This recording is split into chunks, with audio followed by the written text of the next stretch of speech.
tema do nosso sermão público especial anual é Redimidos pela Graça. Todos conhecem a história de Jesus Cristo. Não há religião chamada cristã que não conheça essa história. Até crianças aqui no nosso país, se forem perguntadas a respeito de Jesus, elas vão dizer: Jesus é o Filho de Deus. E por que ele morreu? Ora, ele morreu por nós. Grazie. Mas não serão todas as pessoas que saberão as implicações disso. O que realmente está envolvido na morte do Senhor Jesus. E por que nós estamos aqui reunidos? Todos nós hoje fizemos grandes esforços para prepararmos um lugar. Por exemplo, eu estou hospedado na casa de minha filha. Todos nós trabalhamos de maneira secular hoje. Outros trabalharam para arrumar este lugar, para transmitir esta reunião. Então, obviamente, o que se segue é que nós consideramos muito importante estarmos aqui hoje. E nós vamos procurar, usando as Escrituras, mostrar para você o porquê que a morte de Jesus Cristo foi tão importante. E o que realmente significa sermos redimidos pela graça. Aliás, essa palavra, graça. Se eu pergunto para alguém na rua, parar alguém na rua e perguntar o que é graça? A graça é fazer graça, É dar risada. Mas será que é isso mesmo?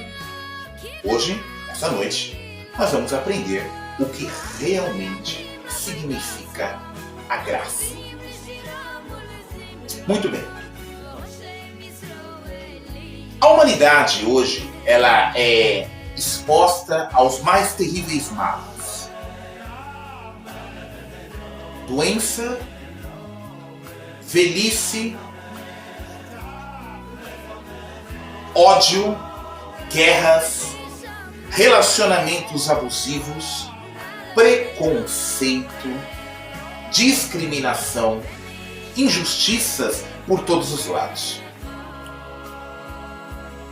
Pobreza e, claro, a morte. Todos esses males têm afligido a humanidade.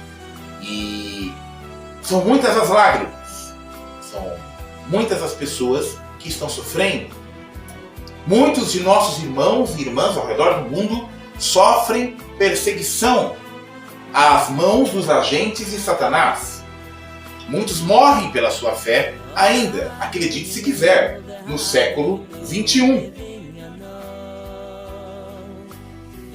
Muitos estão com depressão, ansiedade, doenças, problemas na família, desemprego, pobreza, e a lista continua. E muitas pessoas se perguntam: onde está Deus? Por que Deus permite tal situação?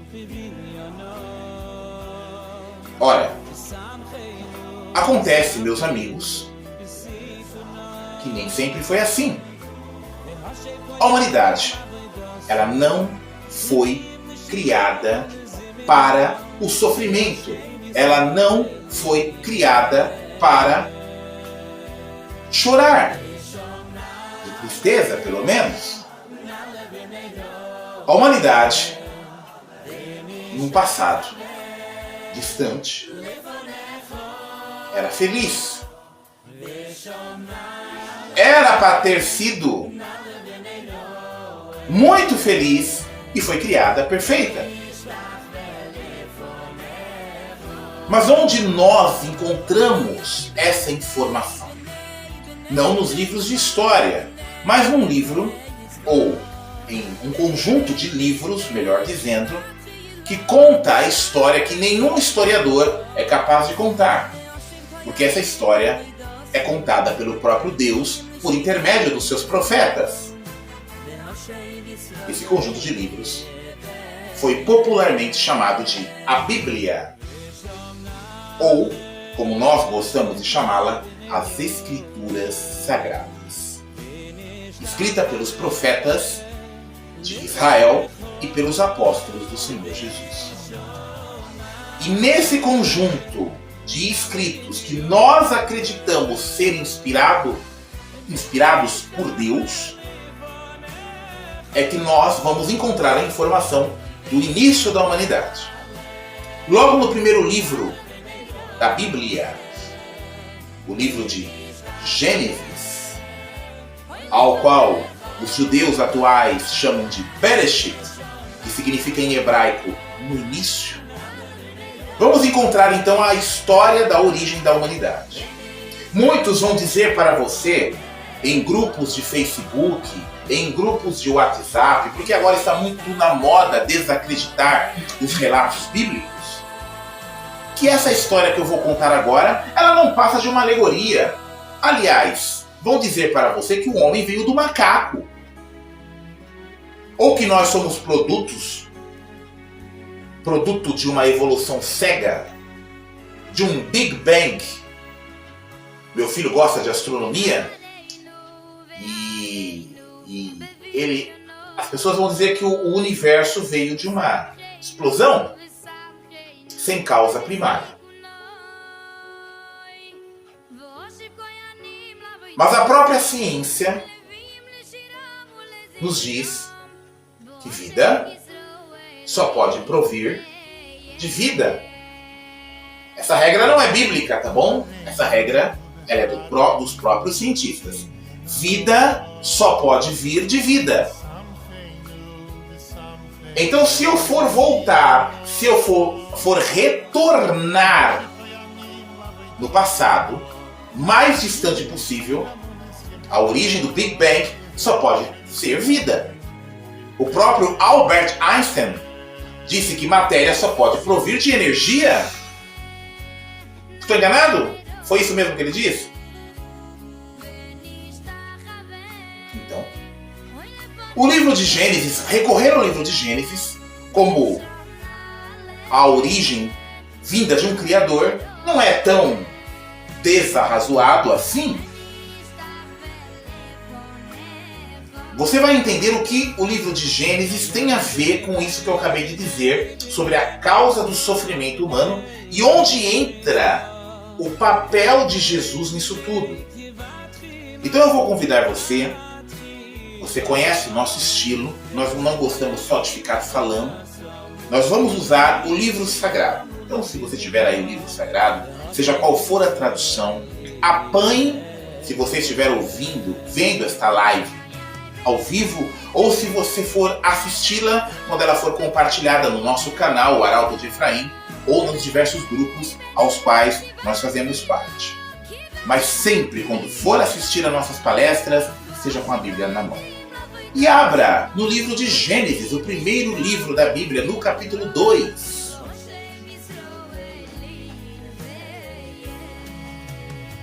Gênesis, Bereshit em hebraico. Gênesis no capítulo 2, no versículo 4.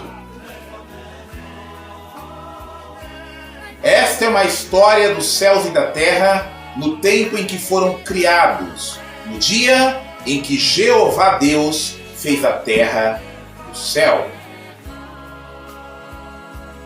O nome de Deus, Jeová, YHWH, é mencionado pela primeira vez nesse versículo. Você talvez use o termo Yahvé, Javé. Não importa qual termo você use, desde que você use o nome sagrado do Senhor Deus de Israel. Nós usamos a grafia Jeová, por estar em uso já por muito tempo, ser muito popular, mas não nos objetamos a você usar aí qualquer grafia que você quiser. De qualquer forma, a Bíblia indica Jeová Deus como Criador soberano do céu e da terra e de tudo que há neles. Jeová, então, é informado no livro do Gênesis que ele cria um planeta um sistema solar, um universo, e coloca nesse planeta animais, criaturas vivas, tanto na terra como no mar, como no ar, e cria um casal, um homem e uma mulher, e dá uma ordem para este casal. Esta ordem encontra-se em Gênesis, no capítulo 1, versículo 27 e o 28, que diz assim: E Deus passou a criar o homem à sua imagem, a imagem de Deus o criou, macho e fêmea os criou. Ademais, Deus os abençoou e Deus lhes disse: Sede fecundos e tornai-vos muitos, e enchei a terra e sujeitai-a. E tende em sujeição os peixes do mar, as criaturas voadoras dos céus e toda criatura vivente que se move na terra. O Deus Jeová então cria um casal de seres humanos e os ordena a serem fecundos, a terem filhos, encherem a terra. E o planeta Terra então seria povoado com pessoas que seriam justas, com pessoas que refletiriam, como diz o livro de Gênesis, capítulo 1, versículo 27, a imagem do Criador. Mas quando nós falamos a imagem do Criador, será que eu estou querendo dizer que é a cara, o rosto do Criador? Ora, Jesus, muitos anos depois, diz que Deus ele é Espírito. Está lá no livro de João, capítulo 4, na conversa de Jesus com a samaritana. Deus é Espírito e os que o adoram têm de adorá-lo com Espírito e verdade. Então quando você lê em Gênesis 1:27 que foi criado o homem à imagem do Criador, não quer dizer que é a imagem física do Criador, porque o Criador é Espírito e o homem é carne. Mas quando se fala a imagem do Criador, nós estamos querendo dizer as qualidades, os atributos do Criador. Entre eles, a justiça, a sabedoria, a misericórdia, a compaixão e, claro, o maior de todos os atributos que o homem reflete, o amor. O amor. De modo que Adão e Eva, o nome do primeiro homem e da primeira mulher, receberam então a ordem de povoar a terra. E essa terra, ela, nesse momento não havia pecado, não havia injustiça, não havia morte, não havia doença, não havia crime, não havia guerras, bombas nucleares, hospitais e nem tampouco cemitérios. Jeová Deus coloca o homem e a mulher no jardim do Éden, conforme o livro do Gênesis, um paraíso, um pequeno paraíso, talvez do tamanho de uma cidade. E lá eles poderiam expandir esse paraíso de acordo com o plano divino para toda a terra. Esse era o plano de Deus. A terra então seria um paraíso e as pessoas não morreriam. Isso tá bom para você? Te interessa? Te interessa? Para mim interessa. Eu queria. Para mim tá excelente. Acontece que muitas pessoas têm dificuldade e atualmente está na moda, né? Está muito na moda agora você dizer assim: olha, essa é a vontade de Deus. Ih, não vem com esse papo não, que eu posso te fazer o que eu quero. Agora, se você falar em Deus, você é fanático, você é fundamentalista. E as pessoas querem elas mesmas decidir para elas mesmas o que é bom e o que é mal. Ora, elas têm liberdade para isso? Claro que tem. Mas lembra-te de que toda liberdade tem sua consequência. Acontece que o ser humano, nós, não fomos criados de uma maneira que podemos ser felizes sem a fonte da nossa vida, que é o Pai Celestial, o Criador. Não conseguiríamos, não podemos. Dependemos das instruções do Criador, dependemos de termos uma relação com Ele. Você reparou que todo mundo tem uma religião? Reparou isso? Todo mundo tem uma religião, não importa. Por quê? Porque o homem, ele depende. Ele tem dentro de si uma veia de que ele quer procurar o transcendental, o inexplicável, o grande mistério. Porque dentro dele há a capacidade da espiritualidade, que ele herdou de Adão e Eva. O relacionamento com Deus. E mesmo que muitos homens no decorrer da história tenham buscado esse relacionamento das mais diversas maneiras, nas mais diversas formas de religião, até mesmo na própria idolatria, ainda assim há a busca por um Deus. Mas poucos entendem que os seres humanos, além de serem dependentes do Criador, também são dependentes de estarem sujeitos às suas ordens, ao seu governo, ou como nós costumamos chamar aqui em Efraim, à sua soberania. Portanto, a fim de que o homem entendesse de que ele é criatura sujeita a um Criador, o soberano Senhor Jeová, o Deus da Bíblia, dá uma ordem ao casal. Primeiro ao marido, e o marido transmite esta ordem à sua esposa. Uma ordem que era muito razoável, muito simples e que não tiraria a felicidade do casal. Essa ordem está em Gênesis, no capítulo 2, no versículo 15 até o 17. E Jeová Deus passou a tomar o homem e a estabeleceram no jardim do Éden, para que o cultivasse e tomasse conta dele.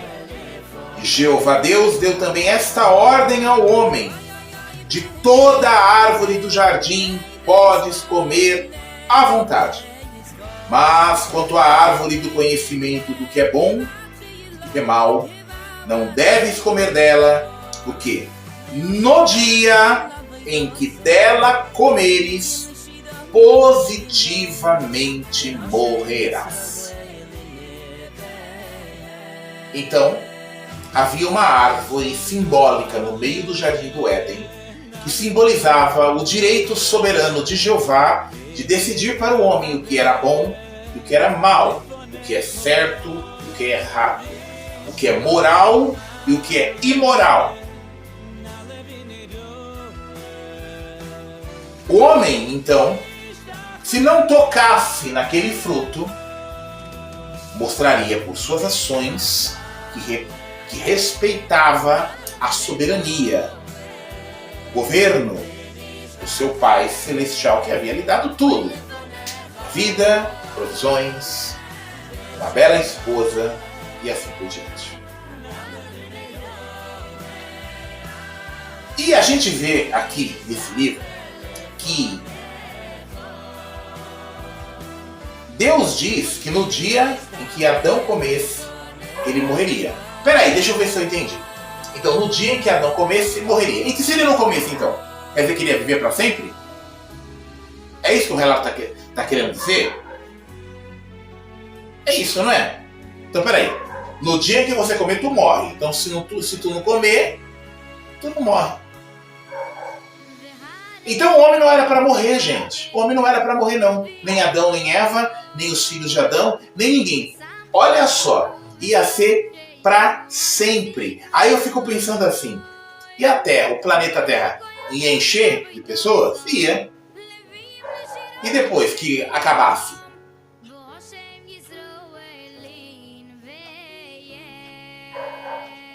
Encheu a Terra. O que faz? Gente, aí a gente tem que usar a imaginação, né? Sei lá.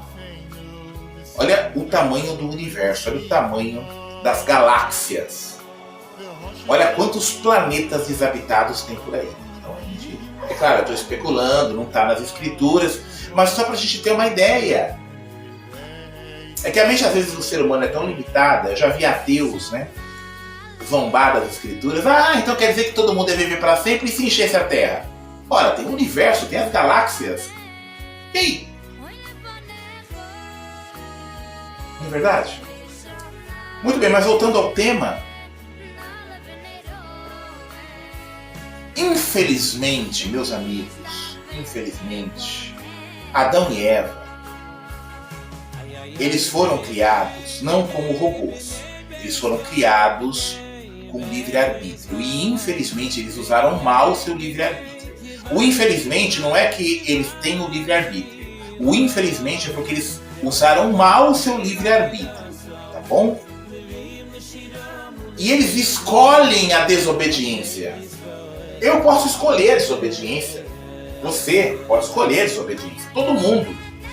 E Adão e Eva escolheram a desobediência.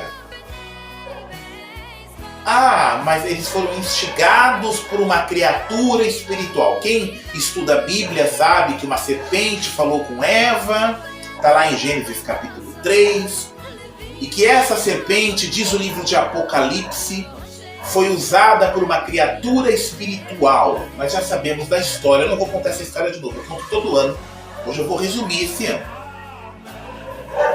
E essa criatura espiritual, diz o livro de Apocalipse, capítulo 12, versículo 9, é a serpente original, o chamado Diabo e Satanás, que está desencaminhando toda a terra habitada. Um anjo rebelde, um ex-querubim. Querubim é um anjo da guarda pessoal das forças angélicas de Jeová, um dos mais poderosos anjos do exército celestial, se volta contra Deus, porque quer a posição de Deus. Ele quer ser Deus, ele quer ser maior do que Jeová, ele quer que os humanos o adorem.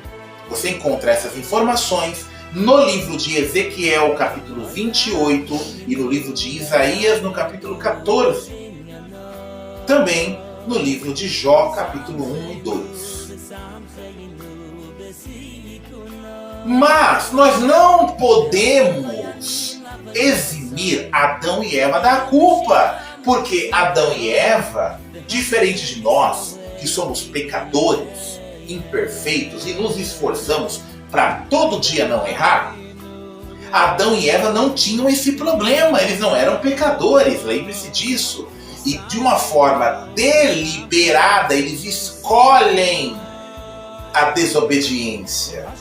Talvez acreditando na mentira de Satanás. A mentira contada em Gênesis capítulo 3, no versículo 5. Porque Deus sabe que no mesmo dia em que comerdes dele, forçosamente se abrirão os vossos olhos, e forçosamente, note, sereis como Deus, sabendo o que é bom e o que é mal. Olha essa frase, gente, vocês notaram isso? Sereis como Deus, sereis deuses. Adão e Eva então almejaram ser divinos como Jeová. Não havia amor envolvido, né? Havia ganância e ambição, já no primeiro casal humano. Então o problema já começou no começo. O problema começou no começo. Existe essa frase? Eu acho que existe.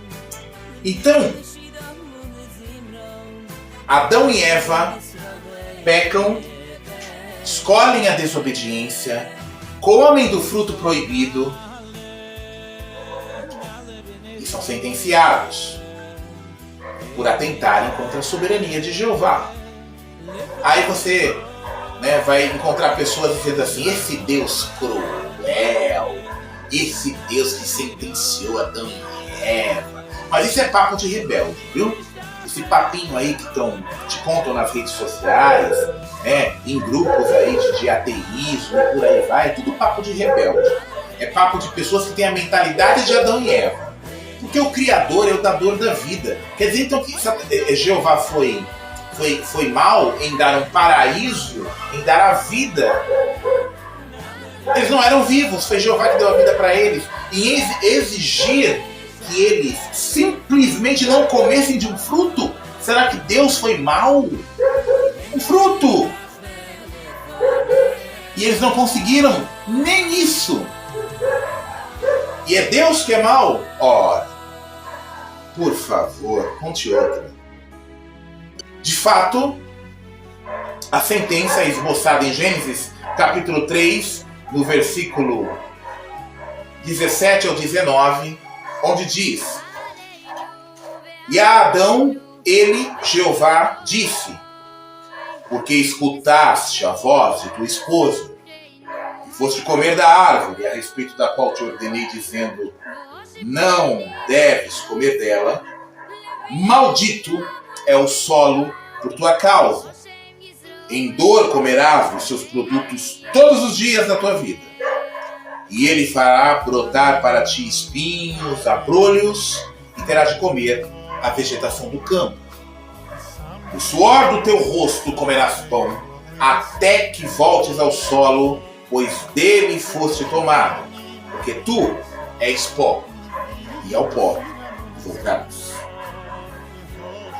Note que Jeová não fala: você veio do céu e ao céu você voltará. Sua alma vai deixar seu corpo e você vai voltar para o céu. Não. Adão e Eva voltariam para o pó da terra, indicando que eram agora mortais. Não havia uma alma, um espírito saindo de dentro do seu corpo. Esse é um ensinamento pagão, um ensinamento que não consta das escrituras. Fantasmas, espíritos humanos, isso não existe. Adão agora morreria, deixaria de existir, ele era pó e voltaria ao pó. Assim como a sua descendência. Ele não tinha filhos. Jeová o expulsou do jardim do Éden junto com a sua esposa. E foi após isso que ele teve filhos. E esses filhos, então, passaram o legado do pecado, da imperfeição, da doença e da morte. Adão estava muito conectado ao Criador. Quando essa conexão se quebrou, ele ainda viveu muito tempo, mas por fim morreu. De acordo com Gênesis, no capítulo 5, versículo 5, de modo que todos os dias que Adão viveu somaram 930 anos e morreu. Adão morreu. E ao morrer, como eu disse, ele antes de morrer teve filhos e transmitiu o legado. E os filhos para os filhos, dos filhos dos filhos, até transmitir para todas as nações da terra durante gerações e gerações, nos 6.000 anos da história documentada da humanidade, de acordo com a cronologia bíblica. Embora o planeta Terra e o universo tenham bilhões de anos, a humanidade, de acordo com a cronologia da Bíblia, tem só 6.000 anos na Terra. Ou seja, só se passaram 6.000 anos. Ou talvez 6 dias para Jeová. Para Jeová passou pouquinho tempo, só 6 dias, lá do tempo de Adão e Eva. Para nós, aqui na Terra, onde o tempo é contado de maneira diferente, já se passaram 6.000 anos. E o apóstolo Paulo, muito tempo depois, um dos apóstolos de Jesus, ele nos conta isso de maneira muito resumida e muito sucinta. Romanos, abra a escritura no livro, ou na carta de Romanos, capítulo 5, no versículo 12,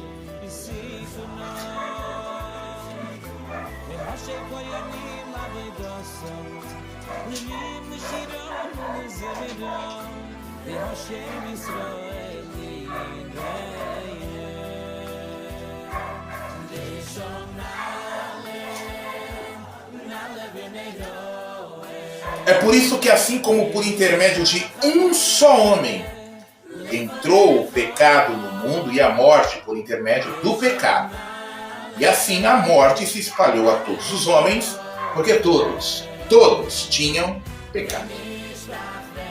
Então o pecado, a regra bíblica, meus amigos, é o salário, o pagamento pago pelo pecado é a morte. Nós morremos porque somos pecadores. Envelhecemos porque somos pecadores. é o que nós somos. Mas ainda no Jardim do Éden, lá no Jardim do Éden, quando Deus ele percebeu que as coisas, conforme diz a gíria popular, deram ruins, deu ruim. O Deus Todo-Poderoso, ele providencia um escape, uma saída, um plano de longa duração que resolveria permanentemente as questões, não somente as questões envolvendo a soberania do próprio Deus, mas também as questões relacionadas à salvação da raça humana. Esse plano, que estabelece o tema das escrituras hebraicas e também das escrituras neotestamentárias, ele é resumido num único versículo da Bíblia, o livro de Gênesis, no capítulo 3, no versículo 15. Abra Gênesis, capítulo 3, no versículo 15, que diz: E porém inimizade entre ti e a mulher, e entre o teu descendente e o seu descendente. Ele te machucará a cabeça e tu lhe machucarás o calcanhar. Um enigma, né? Não é um enigma? Você não entendeu, né? Posto que tem gente que não entendeu o que está escrito aqui em Gênesis 3,15. Mas os estudantes da Bíblia, quem já estuda a Bíblia há algum tempo, tem condições de entender.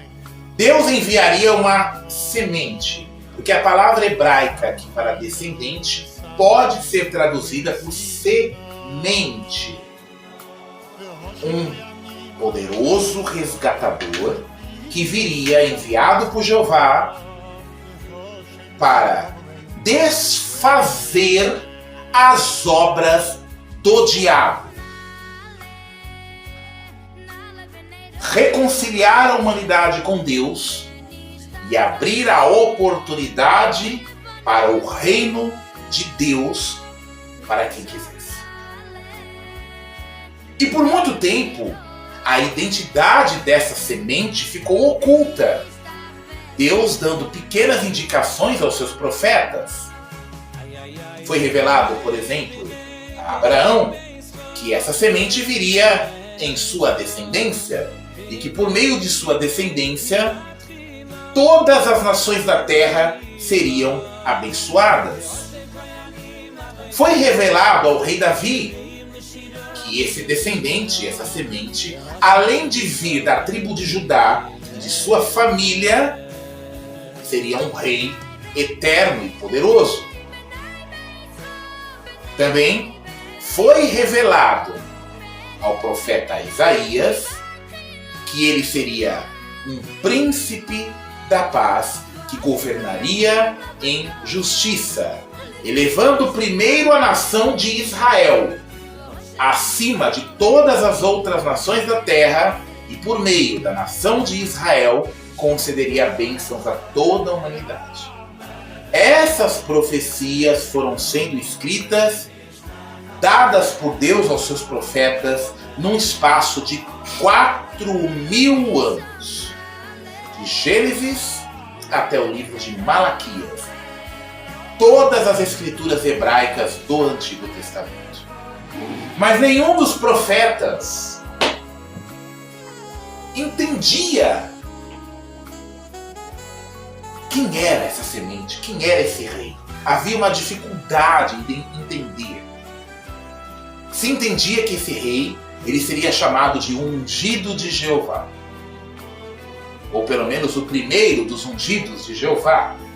A palavra ungido no hebraico significa Messias, e no grego significa Cristo. Então, lá no primeiro século da nossa era, os israelitas estavam numa grande expectativa da vinda deste poderoso rei. E foi exatamente o que aconteceu. Leia o livro de Gálatas, no capítulo 4,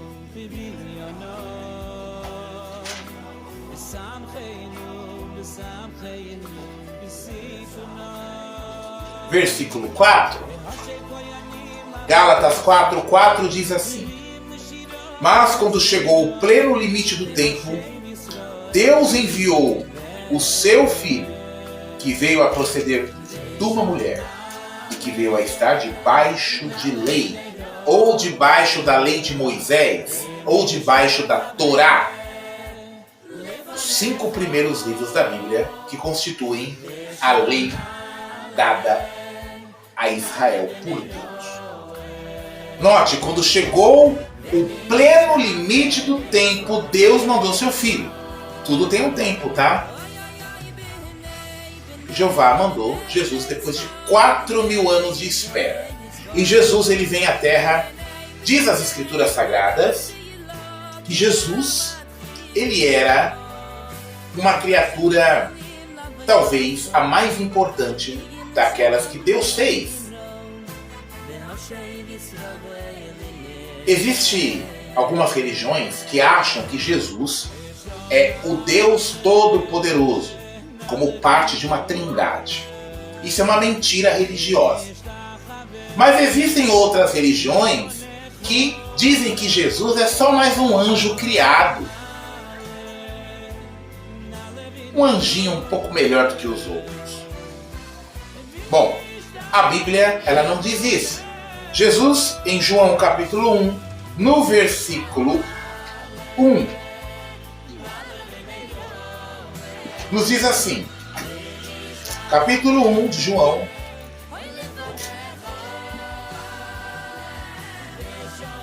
versículo 1 até o 3, diz assim: no princípio era a palavra, e a palavra estava com o Deus, e a palavra era divina.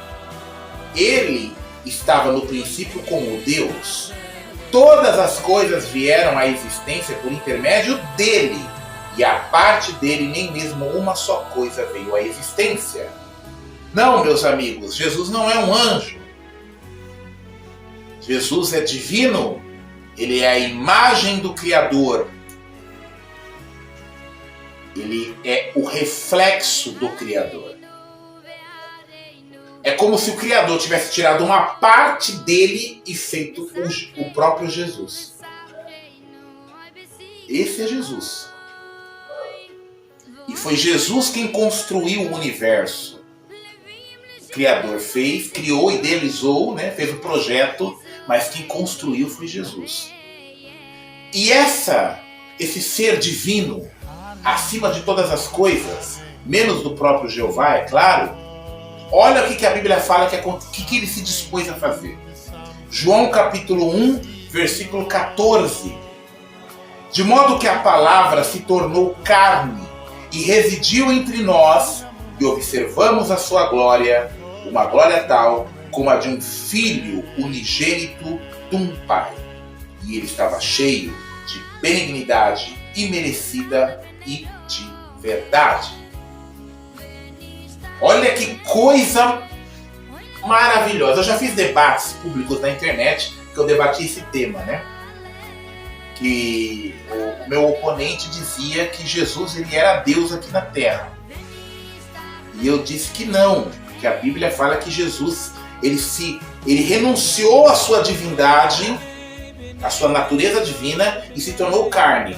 Não é o que está escrito aqui em João 1,14? Não sei se eu estou errado. Mas aqui está dizendo que a palavra se tornou carne e residiu entre nós. Então Jesus era homem, de carne, osso e sangue, enquanto na terra. E enquanto na terra, ele não era descendente, ou pelo menos direto de Adão. Ele pode ter nascido de Maria, claro. Então ele era filho de Adão nesse sentido, sim, mas o Espírito Santo que é a força, o poder de Deus que encobriu essa judia, Maria, que você conhece a história. Eu não vou me alongar na história do nascimento de Jesus, até porque nós não estamos no Natal. Mas Jesus foi concebido pelo poder do Espírito Santo de Deus. E esse poder encobriu Maria e protegeu Jesus de qualquer imperfeição. Jesus nasceu homem perfeito, carne, homem, mas perfeito. Um segundo Adão. De acordo com o apóstolo Paulo, Jesus é, ou era, um segundo Adão, tão perfeito quanto, sem a mancha do pecado. Portanto, a balança da justiça estaria equilibrada. Por intermédio de um homem, entrou o quê? Entrou o quê? Eu quero que alguém comente. Samuel. Entrou o pecado. Só o pecado? Só o pecado, Priscila? A morte. O pecado e a morte, muito bem. Então Adão lascou todo mundo. Agora tem o segundo Adão. O último Adão, de acordo com 1 Coríntios 15. O último Adão, Jesus. O que Jesus faz então? Adão trouxe o pecado e a morte. E Jesus? E Jesus? Trouxe o perdão e a vida. Exatamente, trouxe a vida. Então Adão trouxe morte, Jesus trouxe vida. Ou podia trazer vida. Certo? Olha isso em 1 Coríntios 15.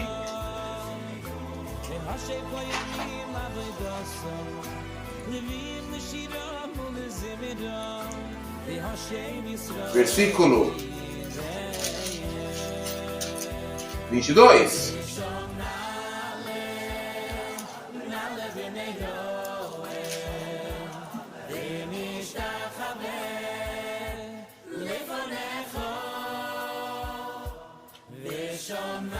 Porque assim como em Adão todos morrem, assim também em Cristo todos serão vivificados, ou tornarão a viver, ou viverão. Então Jesus trouxe vida, Adão trouxe morte.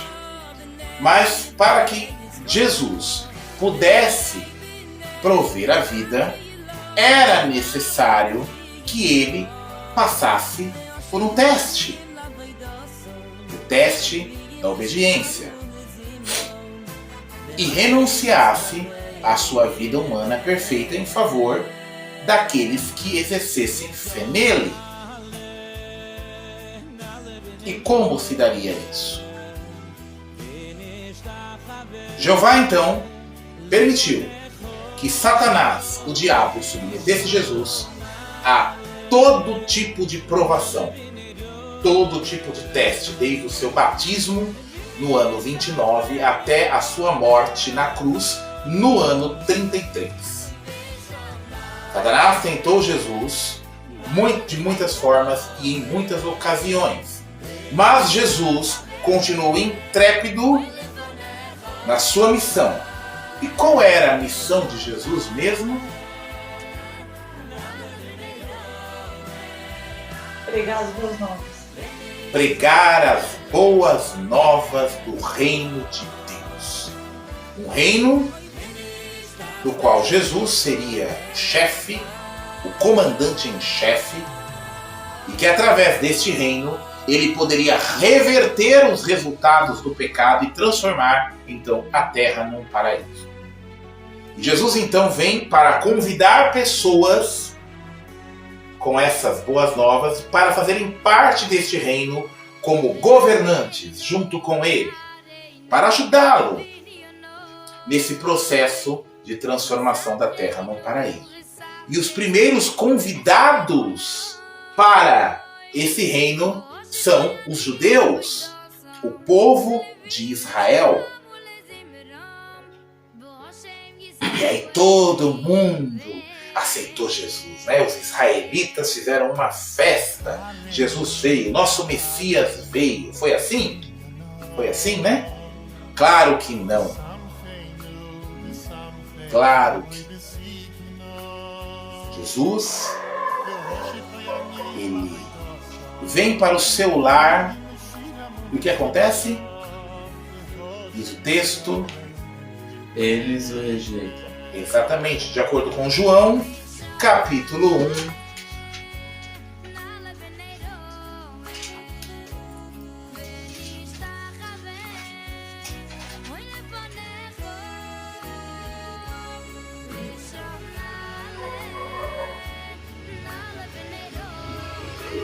Versículo 11. Veio ao seu próprio lar, mas os seus não o acolheram. A nação de Israel não acolheu Jesus como seu Messias.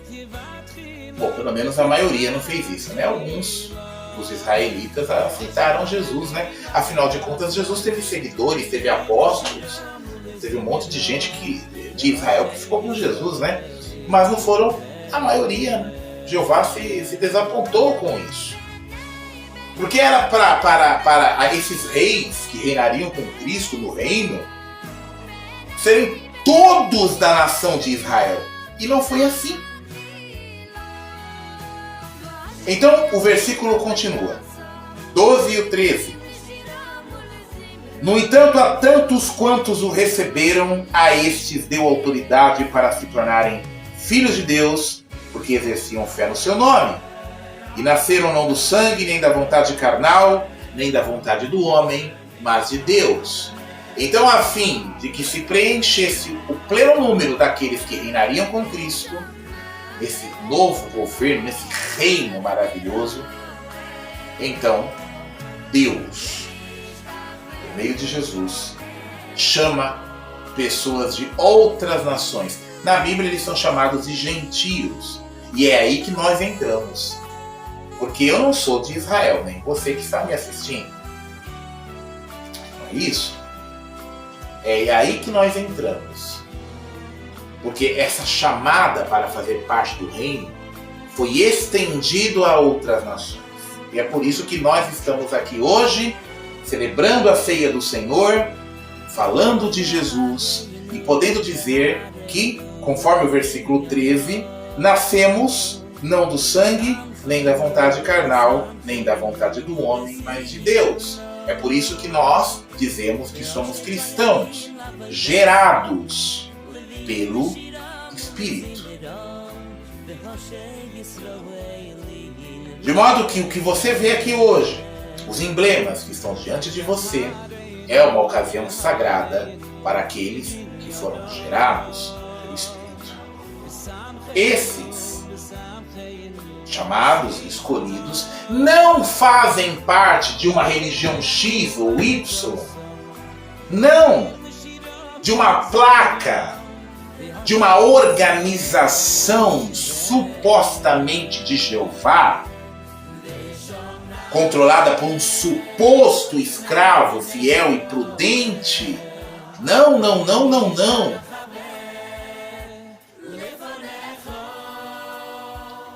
Essa nova nação, ela tem sido escolhida desde o ano 33 individualmente. São pessoas individuais às quais o Espírito de Deus opera e os convence de que são filhos de Deus. E estes é que terão parte com Cristo no reino. Nós chamamos estes de a classe da noiva, os escolhidos, os chamados. Mas o que tudo isso tem a ver com ser redimido? Bom, a palavra redimir, ou vem da palavra redenção. E redenção é liberdade. Pela graça. Lembra que eu falei de graça, que não é gracinha, que não é piadinha? A palavra graça, meus amigos que nos assistem, vem do grego, porque o Novo Testamento foi escrito em grego.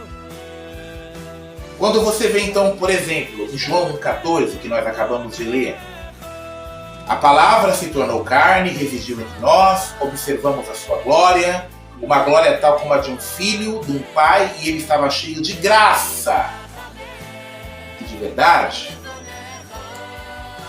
É uma palavrinha grega que é escrita caris em grego. Então, se eu for traduzir, o caris significa favor. Significa algo que você não merece, que eu não mereço.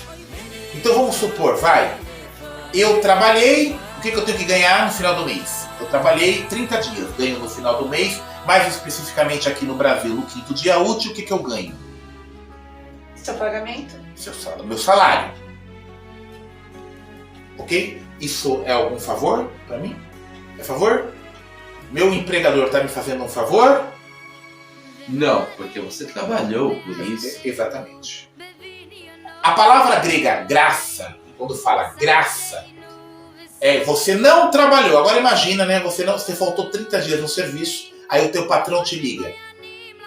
Fulano, oi, seu salário está na tua conta dos 30 dias. O que você vai dizer? Peraí, eu não trabalhei. Essa é a ideia da palavra graça. Deus, então, ele favorece a humanidade que não merece, pecadora, imperfeita, dando o seu próprio filho para morrer em nosso lugar. Porque quem devia morrer somos nós. Mas aí Jesus vai e morre, ele dá a vida dele e diz assim, Adão perdeu, eu ganho. Eu dou a minha vida, toma. Tá aqui. Tá pago. Se esse era o problema, pagou. Agora a humanidade é minha. Certo, então o que eu tenho que fazer? Jesus disse, exerça a fé em mim. Vamos ler João, capítulo 3, versículo 16.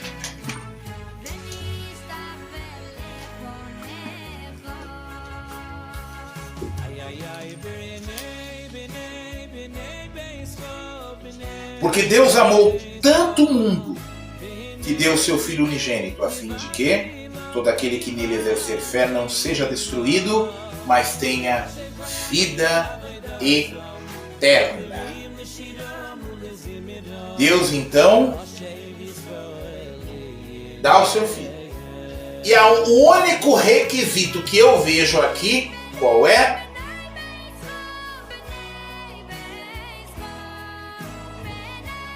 O exercício da fé. Exercer fé em Jesus. Exercer vem de exercício. A fé em Jesus não é uma fé passiva. Ela é uma fé de exercitar. Vocês entenderam o exercer aqui? Todo mundo entendeu o que é exercer? A fé não é fé. Eu tenho fé em Jesus. Não. É exercer a fé. Então como que eu exerço a fé em Jesus? Eu exerço a fé em Jesus por amar. Amar a Deus e amar o próximo. E falar de Jesus e do reino a outros. Eu prego as boas novas do reino. É assim que eu exerço a fé. Então é muito simples servir a Deus, longe de um conjunto de regras religiosas, de não pode isso, ou não pode aquilo, ou faz isso e faz aquilo. A mensagem cristã é uma mensagem muito simples, ela gira em torno de se exercer a fé em nosso Senhor Jesus Cristo. E hoje nós estamos aqui reunidos para declarar publicamente a nossa fé em Jesus. E como essa fé pode nos garantir a liberdade, a redenção, através da graça ou do favor de Deus. O livro de Efésios, no capítulo 2, nos diz assim.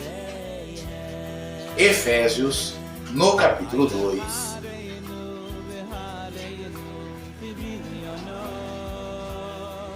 versículo 8 ao 10. Efésios 2, do 8 ao 10. Pela graça é que fostes salvos por intermédio da fé, e isto não se deve a vós, é dádiva de Deus. Não se deve a obras, a fim de que nenhum homem tenha base para se gabar. Pois nós somos produto de sua obra, e em união com Cristo Jesus, fomos criados para boas obras que Deus preparou de antemão para andarmos nelas. Ou seja, nada do que você faça, vai 1000 vezes na igreja, pregue de casa em casa milhões de horas, faça o que você achar que tem que fazer. Nada pode te conceder a vida eterna. exceto a graça, o favor. Deus já fez isso por você, Ele já deu, Ele já fez tudo que precisava, você não precisa fazer nada, exceto, como eu falei anteriormente, exercer fé, por amar a Deus, amar o próximo e pregar as boas novas do reino. A nova nação que está sendo construída com base em Jesus Cristo, ela é purificada, ela é treinada, ela é provada para assumir funções no vindouro reino. Não apenas como reis, mas também ser-lhes-á concedido o sacerdócio, a intercessão, porque governarão a terra e a elevarão a um paraíso e a raça humana à perfeição. A Bíblia nos diz que em breve o reino de Deus virá, a vontade de Deus será feita na terra como ela é feita no céu, porque Jesus venceu o mundo na cruz. Aqueles que têm tal esperança se alegram. Vamos abrir a Bíblia em Apocalipse, no capítulo 20, no versículo 6. Feliz e santo é todo aquele que tem parte na primeira ressurreição. Sobre estes, a segunda morte não tem autoridade, mas serão sacerdotes de Deus e do Cristo e reinarão com ele durante os 1000 anos. Estes membros da classe da noiva receberão não somente a vida eterna, mas também a imortalidade de um corpo indestrutível, a coroa da vida para terem parte com Cristo. Estes, então, junto com Jesus, como eu disse várias vezes, ajudarão a humanidade a alcançar a perfeição como membros da raça humana recuperada num paraíso. O livro de Apocalipse também diz, no capítulo 21, no versículo 2 e 3, 2, 3 e 4. Vi também a cidade santa, Nova Jerusalém, descendo do céu, da parte de Deus, e preparada, note a palavra, como noiva adornada para seu marido. Com isso ouvi uma voz alta do trono dizer: eis que a tenda de Deus está com a humanidade, e ele residirá com eles, e eles serão os seus povos, e o próprio Deus estará com eles. E enxugará dos seus olhos toda lágrima, e não haverá mais morte, nem haverá mais pranto, nem clamor, nem dor. As coisas anteriores já passaram. Sim, redimidos pela graça, toda a raça humana poderá usufruir de saúde perfeita de um paraíso. Governados por Jesus que venceu o mundo na cruz e por aqueles que são chamados por Jesus, os membros da igreja, do corpo de Cristo, da classe da noiva. Tem você tal esperança?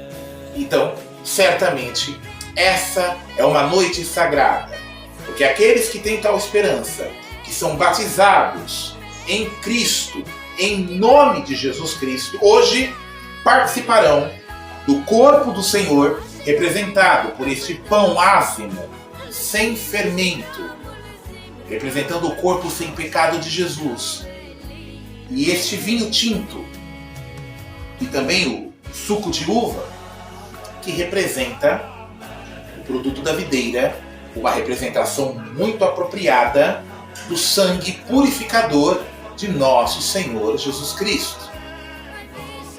E como professamos, todos nós, sermos cristãos ungidos pelo Espírito, hoje nós renovaremos a nossa aliança com Deus.